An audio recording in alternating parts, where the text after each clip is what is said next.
Word up, Florida Brasspineapple Productions. This is Jason over here on my whiteboard session at July 8th, 2026 on a Wednesday, and doing the breakdown. This little topic right now, I'm just going to be going over B.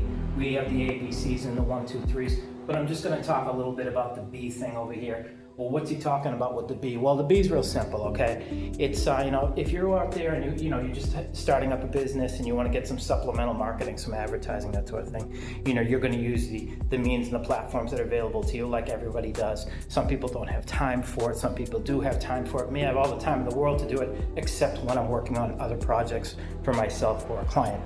Then the time frame becomes real tight, and then I just don't have time. And because it's enough time for me to do this as it is. It takes an hour just for me to do all this.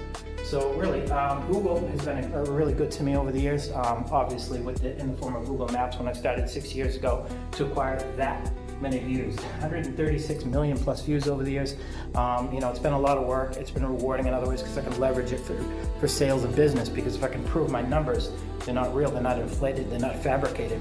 That helps the business out, and that helps, in turn, hopefully close that deal or get that product or service out there to the world for those who are looking at it. The keywords, I might add, keywords are the key. Right now, AI is actually, doing a good job at data accuracy.